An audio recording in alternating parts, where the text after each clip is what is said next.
First Constitution Museum, a fitting tribute to the creators of our Constitution. Named the Constitution Academy and the Rights of Freedom Museum, it was inaugurated on the 23rd of November at the OP Jindal Global University. Featuring cutting-edge technology, AI-driven interactive experiences, 3D installations and progressive displays, the museum is designed to offer an in-depth and engaging exploration of the Constitution's essential elements. Take a look at this special report. Our viewers must be thinking that we are shooting somewhere inside the parliament, but we are not. We are currently at Sonipat at the world-class educational facility of the OP Jindal Global University. Now, inside the Constitution Museum, which has been inaugurated just a few days back. Now, to speak more on this, I'm being joined by the founding Vice-Chancellor, C. Rajkumar. You see, this year is a very special year for India. We are celebrating the 75th anniversary of the adoption of the Constitution of India. And on 26 November 1949, we adopted the Constitution. Of course, most of us will remember the 26th January, which is the Republic Day, when the Constitution of India came into force. But for those of us, especially some more connected to the field of law, value that date, the date when the Constitution was adopted, which is 26 January 1949. In fact, this was for historical reasons, had been celebrated as Law Day, but the Honorable Prime Minister of India, more recently during his tenure, designated that as Constitution Day. And since the last several years, we have been celebrating that as Constitution Day. So we at OP Jindal Global University were thinking about the fact that what is the most appropriate way to celebrate this occasion. As you know, our Chancellor, Mr. Naveen Jindal, who's our benefactor, he fought the big case which led to the right to fly the national flag for ordinary Indians. Historically, we never could do that. That was an important milestone, and hence we set up one of India's largest national flag on our campus. But this was also another milestone, and so speaking to him, I was convinced that there was a very important need for it, and we began the journey of it. But then we also realized that Constitution is somewhat of a technical thing, mostly confined to the mindset of lawyers and judges. How do we make it accessible to ordinary Indians? How do we make it, say, connected to people who have nothing to do with law or judiciary or judges or whatever? And so we wanted to build a museum that democratized access to Constitution. So there were 5 objectives of the museum, and I'll quickly run through it. One was that we wanted to essentially promote education about the Constitution in the form of civic education for ordinary Indians to understand the history and evolution of Indian democracy and Indian constitutional values. The second was we wanted to pay tribute to the members of the Constitutional Assembly. Now, being a good journalist, if I ask you who are the members, you would easily rattle, you know, Nehru, Sardar Patel, Rajendra Prasad, Ambedkar, and maybe 10 more people. Most of us do not know that there were 300 outstanding individuals who were members of the Constitutional Assembly. There were 15 outstanding women in that 300 too. So our second objective was to pay tribute and celebrate all the 300 members of the Constitutional Assembly, which I will show you when we move to the mezzanine floor.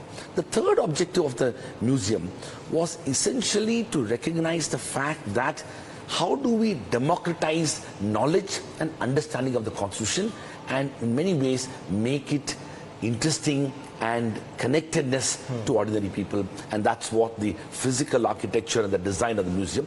The fourth was to use the museum as an opportunity to capture the journey of India in a way, the rights and freedoms. So the actual name of the museum is called the Constitution Museum and the Rights and Freedoms Academy. 75 years of history of the Constitution has also been depicted.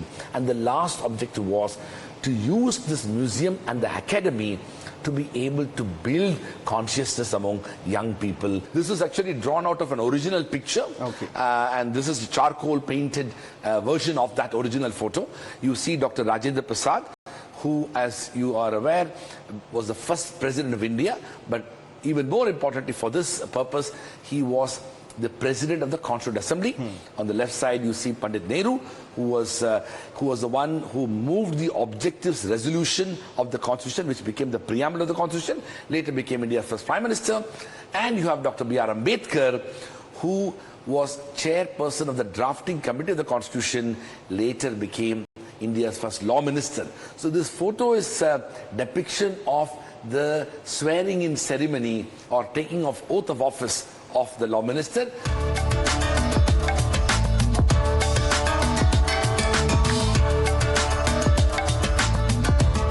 Let's now move into the Sanctum Sanctorum of the museum.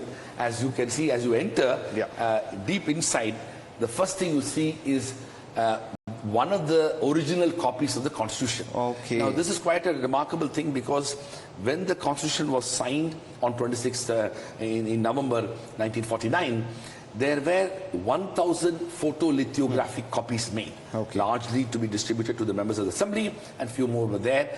We have a particular copy of it, and so we wanted to display that. And so, as you can see, the first thing is this, and the beauty of this copy is that we have also made a pedestal. In fact, this is Valai Gada, who is an artist. He has made this lotus lectern.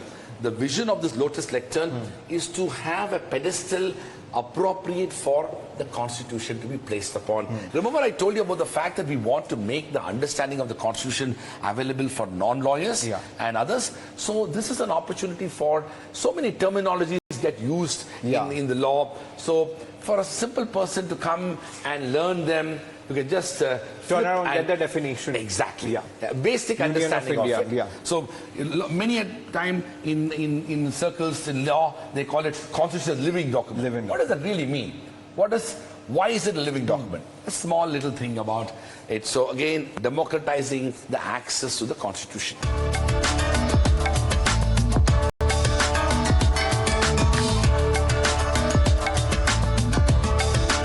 Now you have a beautiful installation called Voters Indica. What I see is voters mark there in every single finger. So the vision of this particular installation, it was done by Megha Joshi, who was an artist.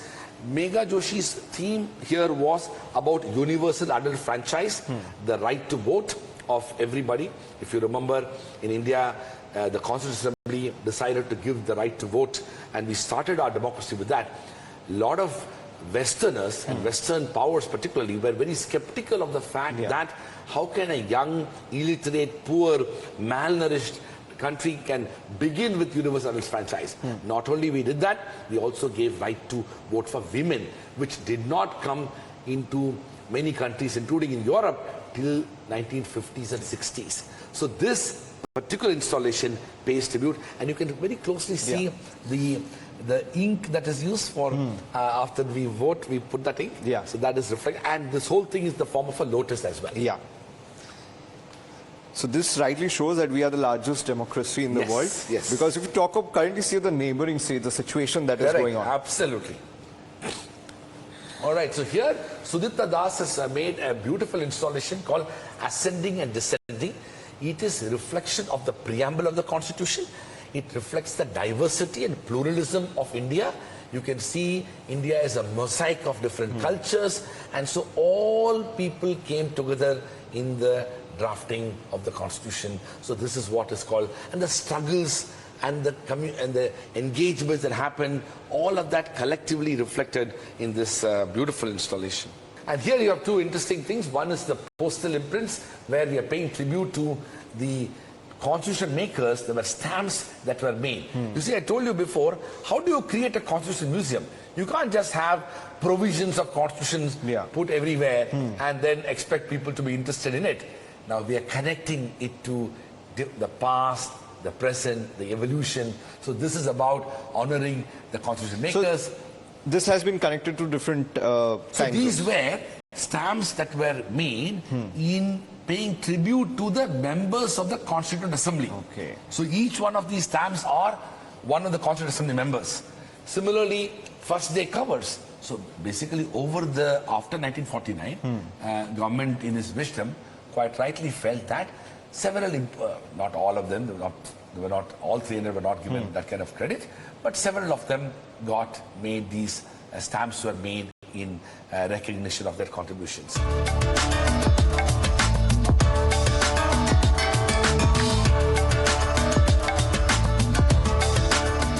This is an amazing one. It's called the Wishing Tree of Justice. Sangam Vankade has done it. Here what you find is stones from across India. The mosaic has been reflecting the paintings made by Nandalal Bose, which are in the constitution itself. So this is another beautiful installation here in the ground floor of the museum. Now this is the crowning glory of the museum, I must say, because never before in the history of independent India, ever, all the 300 members of the Constituent Assembly have been paid tribute in this form.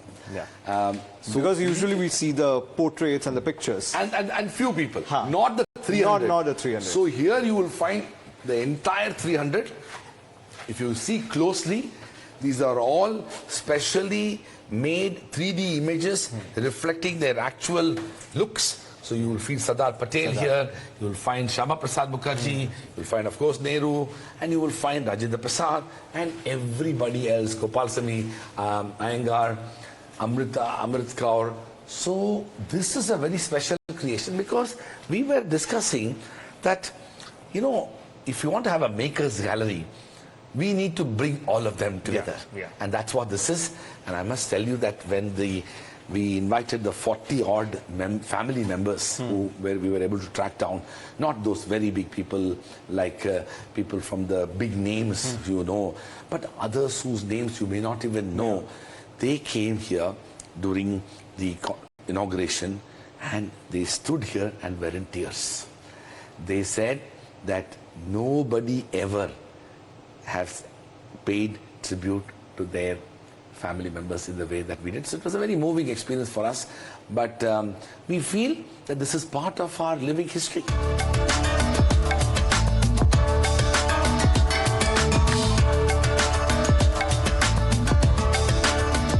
Now we come to probably one of the most unique installations. We have been able to make a hologram of Dr. Ambedkar. Here you can actually talk to Ambedkar. You can ask a question, and in fact, you can choose the question, and Dr. Ambedkar will answer from his own writings and speeches. Okay. So this is original content of his speeches, but a lot of technological integration has happened so that he will speak from his own writings and speeches. So I'm going to ask you to choose the question you want. How do we define this? We decided that India would have a dual polity with a single citizenship. There is only one citizenship for the whole of India. It is Indian citizenship. There is no state citizenship. Every Indian has the same rights of citizenship, no matter in what state he resides, unlike the case in the United States of America. And this is very close to his original voice. No, the voice, a very good question. Let's listen to this. He's given a beautiful, about the trinity of liberty, equality and fraternity. You see, these principles of liberty, equality and fraternity are not to be treated as separate items in a trinity. They form a union of trinity in the sense that to divorce one from the other is to defeat the very purpose of democracy. Without equality, liberty would produce the supremacy of the few over the many. Equality without liberty would kill individual initiative. Without fraternity, liberty and equality could not become a natural course of things. It would require a constable to enforce them. So, you asked a very good question. So, the content is all his own writings and his own speeches, but we looked at both AI enabled voiceover, because obviously there's no voice available with that content, and then we actually engage a voiceover artist. Okay. So the voiceover artist who did this is was able to get the voice, and now we have checked. It is pretty identical to Dr. Ambedkar. Because if you don't disclose it, it's difficult to figure it out. Absolutely, absolutely.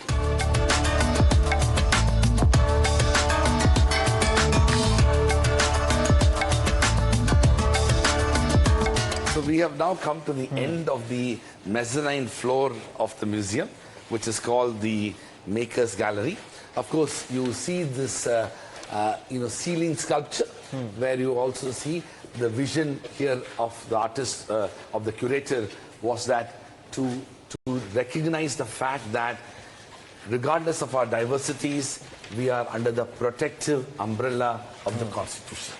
Now we are entering into what is known as an immersive chamber, which is a totally immersion experience. We have given you so much of knowledge so far. Here you just take a moment and absorb the art forms and the constitution provisions. Purely immersion.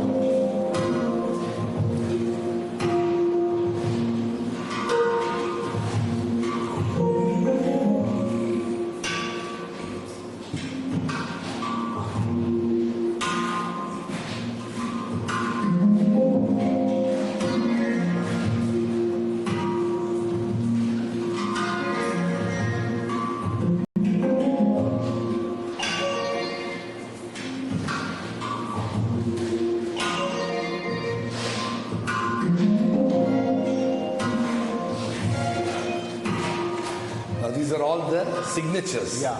So you saw the assembly, one of the books. So from there, these are all individual signatures of the assembly members. So kind of a moment to reflect. So thank you so much, sir, again so for much, this amazing experience. And it's a must visit. Again and again, it's a must visit for everyone to come out here with their family if they want to spend a good day knowing about the Constitution. I want to just say in closing that the fact that progressive media houses like yours have come and spent the time here also shows how we can build what the civic education that part of our vision. Our Chancellor, Mr. Jindal, is very conscious of the fact that we need to democratize access to information, including the flag journey that he had. That was essentially unbundling the idea of the flag not to be limited only to power holders. This museum is another example of how we can democratize access to Constitution for ordinary people of India, and hence it is open to the public at large. So through your medium, I want to welcome all individuals. There is a booking process through our website where you can choose your date and time of your visit, and we'll be delighted to welcome you here at the Constitution Museum and the Rights and Freedoms Academy. Thank you so much. Thank you.